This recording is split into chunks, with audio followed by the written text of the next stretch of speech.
Starbound is a flawed game, but I love it. Starbound was one of my first games on Steam, and from the moment I opened that game on my old Acer laptop, I knew that I was going to spend a long time on it. Starbound released fully in 2016 with version 1.0 on Steam. I started playing during the early 2014 release of the game. The game started, and before I knew it, I had built a house with a dungeon with some massive saw blades that I happened to find during my adventure. Back then I thought I would never run out of stuff to do in Starbound. While playing one day, I realized that I had never tried the multiplayer mode. I clicked multiplayer and a menu came up that confused me. I thought to myself, what is a server address or port? So I ended up looking up Starbound servers and found one called I Love Bacon. And that's where I spent most of my hours playing Starbound. Before the release of version 1.0, I hadn't played it for many months and hadn't kept up to date with the game's progress. Someday in 2016, I decided I was going to play Starbound again. What I saw took me by surprise. I clicked play and started a new character, and the screen dimmed. What greeted me was an intro mission. This wasn't in the early versions of the game, so I didn't know what was happening. I won't be spoiling missions in this review, so if you want to know more about the missions, I would look for other videos. I went through the intro mission and was excited to get into a better and newer Starbound. My favorite part of Starbound was that it felt endless and I could do whatever I want. In the older versions of Starbound, there was less focus on story and more focus on exploration. Some people really like the newer story focus, but a lot of the community will say that they miss the older versions of Starbound. At first, my opinion was that the update was a good addition to Starbound, but as I went on with the story, something felt off. It felt like I was being pushed through the worlds and being forced to explore rather than me taking the initiative to do so myself. It felt like building a base on a planet was useless in comparison to just building one on my ship. My creativity pushed to the side as the game pushed me through its fetch quest systems. The start of Starbound was always my favorite part, because just exploring the starting planet is always fun. But in 1.0, it tells you what to do pretty much. There's a mission that just tells you to explore the planet, but after a while, it starts to point you in the direction where you need to go to get on the track for the main quest.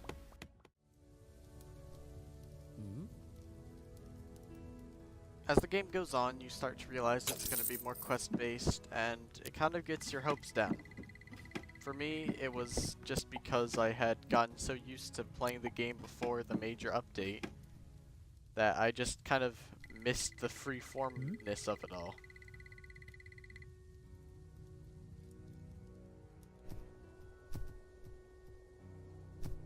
Starbound really shines in some places where other Sandbox games don't.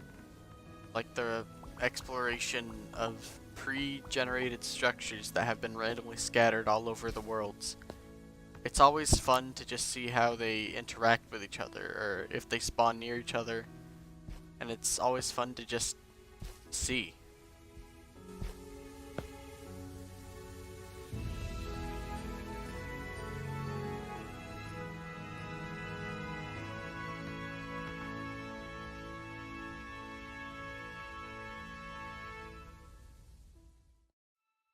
Even if I don't think it's as good as a game as it was before all the big updates and the story mission stuff, I would still recommend Starbound.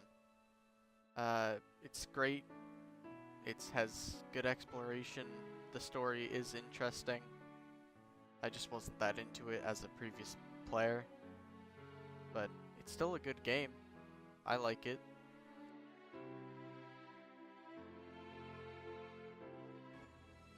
Starbound's building system is second to none for me in terms of a 2D building system.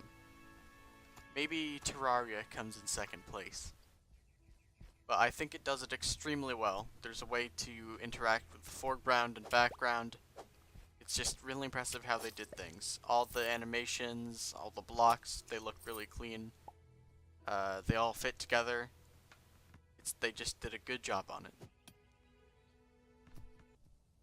Starbound does a really good job of making planets feel like they're living and there's things living on them. Sometimes you can find cities of AI. Some of the most memorable experiences for me were me playing with friends and stumbling across a huge castle ruled by enemy AI, and we had to climb the whole thing. I got one of my most powerful weapons there. If you do ever plan on picking up Starbound, you should know that there is an incredible modding community. Mods like Freck and Universe are what keep the community alive. Overall, I'd have to give Starbound an 8.5 out of 10, just because I have so many fond memories of it. Playing with friends and playing on servers, I just have too many hours of fun to give anything below an 8.5. But there you go. That's my review and feelings on Starbound. It may not be as good to some people as it once was, but I still think it's really worth a chance. And recently they have been coming out with more updates on the unstable branch. So I have hope that this game will live for years to come.